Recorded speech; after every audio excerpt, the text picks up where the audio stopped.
Bom, pessoal, então agora a gente vai definir aqui, né, no header aqui do nosso projeto, a gente vai definir duas funções.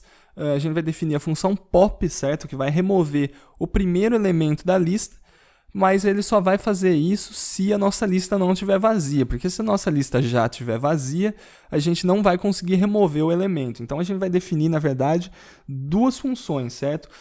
Que vão ser a função pop, que vai receber só a lista como parâmetro aqui, né? A gente está recebendo aqui o endereço da lista como parâmetro. A partir disso, ele remove o primeiro elemento.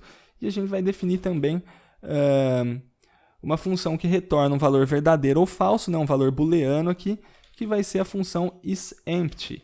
Ou seja, se a nossa lista está vazia ou não, certo? E a gente tem que passar também a lista como parâmetro. Para a gente utilizar aqui esse tipo bool aqui no code blocks, pelo menos, a gente precisa incluir aqui a biblioteca stdbool. Pelo menos no Windows é assim. Eu não sei se é o problema do code blocks, se é problema do Windows, mas se caso a gente tentar utilizar o bool aqui, pelo menos no meu computador, na verdade, né? Se a gente tentar utilizar o bool aqui sem incluir essa biblioteca stdbool aqui, a gente não consegue, né? É lógico que a gente podia usar 0 ou 1, devolvendo inteiro ou caractere, mas eu acho que fica meio estranho, né? A ideia do verdadeiro ou falso é utilizar o tipo booleano. Então, a gente tem que ser meio chato nesse aspecto aí, certo? Então, vamos começar criando aqui a função isEmpty, que é bem facinho, né? A gente só precisa criar aqui uma função que retorna um valor verdadeiro ou falso, recebendo a lista aqui. Então, a gente vai retornar o que, na verdade? Né? A gente vai retornar aqui, se o tamanho da lista for 0, a gente retorna verdadeiro. Se não for, a gente retorna falso. Então, basicamente, é se list.size igual a 0. Né? Ou seja, ele vai fazer essa comparação aqui. Se essa comparação for verdadeira, ele retorna verdadeiro. Se essa comparação for falsa, ele retorna falso. Então, ele basicamente vai retornar o resultado dessa comparação, certo? Então aqui na print list a gente pode deixar um pouco melhor aqui, né? A gente pode deixar um pouco mais elegante a nossa função aqui, fazendo o seguinte: se a nossa lista is empty, e aqui a gente passa a lista, a gente printa lista vazia, certo? Imprime aqui uma quebra de linha e já sai dessa função, né? A gente não precisa fazer o que está embaixo. E aqui a gente tira a alocação desse nó aqui e a gente joga aqui para baixo, certo? Porque se nossa lista estiver vazia, ele nem vai se preocupar em alocar esse nó, beleza? Ele vai verificar que a lista está vazia, vai imprimir isso aqui e vai sair. Ele não vai alocar esse nó aqui, certo? Ele já vai dar o return aqui e não vai executar nada do que tiver para baixo, beleza? Bom, pessoal, então agora a gente vai implementar aqui a função pop, certo? Para a gente implementar essa função, vamos tentar entender um pouco como ela vai funcionar, beleza? Bom, então aqui a gente tem, né, a nossa lista, a cabeça da nossa lista aqui. Vamos lembrar que isso daqui é um ponteiro, certo? Para o primeiro nó aqui do nosso encadeamento de nós. Bom, a função pop, basicamente, ela vai pegar o primeiro nó, né, o nó que ele está sendo apontado aqui, o nó que a cabeça da lista está apontando, e ele vai excluir esse nó. E agora, a cabeça da lista vai passar a ser esse nó aqui, beleza? Então, a gente tem que pegar esse nó, excluir ele, e a cabeça da lista tem que ser esse nó, beleza? Então, como a gente faz isso? Primeiro aqui, a gente tem que fazer esse ponteiro aqui da cabeça apontar aqui para o segundo. Só que repare que se a gente fizer isso, se a gente simplesmente pegar aqui o ponteiro da cabeça da lista e fizer ele apontar para esse segundo ponteiro aqui, a gente perde, né, a referência para esse ponteiro aqui. Porque se a gente perder a referência para esse ponteiro, ele vai continuar alocado na memória, né? A gente quer dar um free nele, a gente quer liberar ele da memória. Então, o que a gente pode fazer aqui, a gente pode criar aqui um ponteiro auxiliar, né, igual a gente fez na função que vai printar.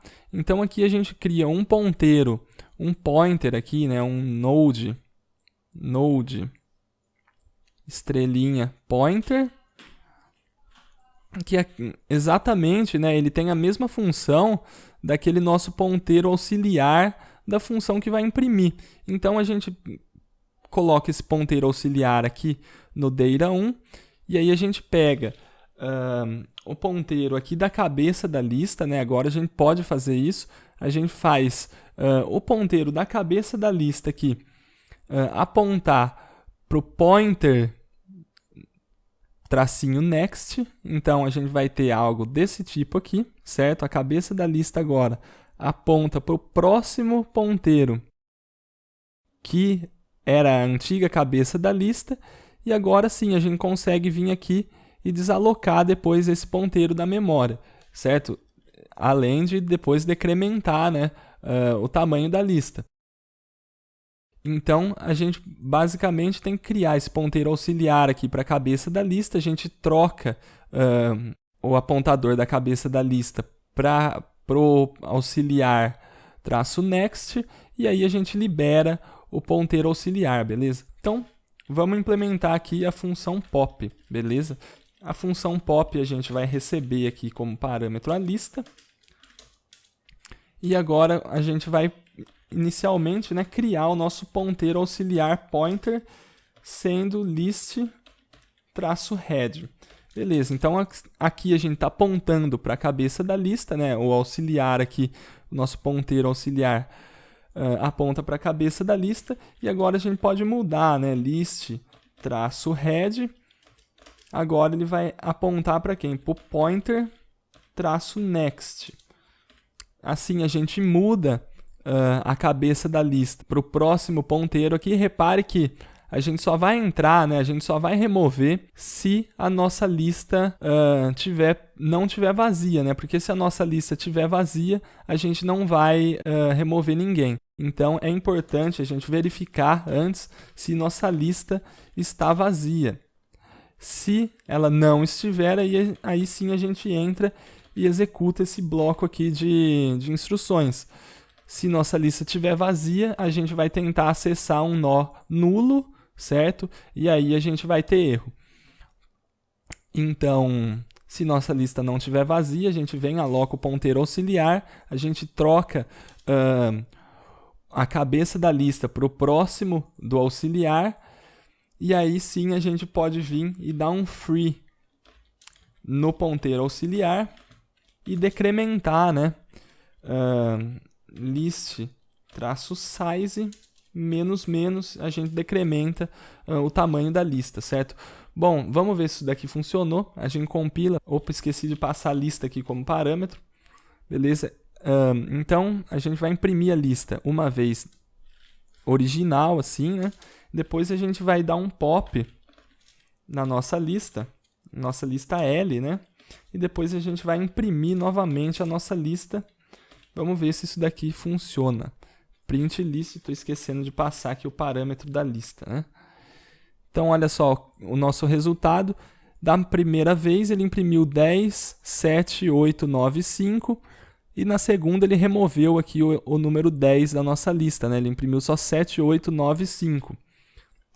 Se por um acaso a gente tivesse só o 5 e o 9 aqui, ele removeria o 9, certo? A gente ficaria só com o 5. Se a gente tentasse dar um outro pop aqui no 9, depois, né? Vamos fazendo um bloco aqui de pop e print. A nossa lista seria lista vazia, certo? Se a gente tentasse dar um outro pop aqui, a gente não conseguiria, né? A gente não teria erros, porque a gente só vai dar o pop se a nossa lista não estiver vazia, certo? Bom, basicamente por esse vídeo aqui é só isso. Agora a gente vai implementar uma função que, dado um índice, a gente retorna o nó referente àquele índice, beleza?